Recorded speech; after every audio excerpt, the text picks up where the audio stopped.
Well, first of all, David, we are discussing all the different options in terms of moving forward with the bill. Obviously, we've got to take out some of the most understandably controversial provisions in the Senate bill. For example, the Nebraska deal and other deals. Voters are understandably upset about those. It's really too early to say, David, what procedure we're going to be using here. And no final decisions have been made. A lot of discussions are taking place. Obviously, there are different ways we could go. Trying to get the 60 votes somehow in the Senate, but that requires a kind of bipartisanship from some of the Republicans that we just haven't seen. The others, as you said, is to use a reconciliation process, which would allow a vote to pass in the Senate with a majority vote, and that's an option, as you know, that's been discussed from the very beginning. So all these ideas are on the table, but it seems like the one that I'm hearing from at least progressives and the labor unions that would be essential. If you're going to pass what the Senate has done now, they need something in return. And so again, the question being, can you get the 218 to pass what the Senate has done if you can get a promise from the Senate that, okay, we'll take care of the carve-out from Ben Nelson. We'll take care of fixing the Cadillac tax to sort of get the parameters that have been negotiated. We might even include a public option. Would that be enough?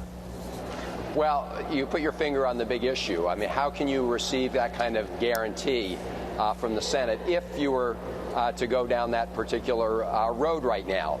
And there'd be a lot of angst, I think, on exactly that question. So another alternative might be, rather than passing the Senate bill as is and then patching it, why not, modify the Senate bill and then allow them to use other procedures in the Senate? So, but again, this is all right now in the realm of discussing options, and you put your finger on a big concern in the House, which is, if you were to pass the Senate bill as is, how can you really be confident that these other very important changes need to take place? Because, the Nebraska deal and other deals in the Senate just cannot be there in the final package. And so, again, David, that's why there's a very active discussion going on as to the best way forward, understanding that we do need to make changes. And, the vote in Massachusetts was about a lot of different things. As you say, people will be sort of second-guessing what went wrong for the Democrats for a long time. Health care was part of the discussion, and to the extent that people were concerned about the Nebraska deal and other issues in the Senate bill, clearly those need to be dealt with. Those are fair points that the public has raised, and we need to address them.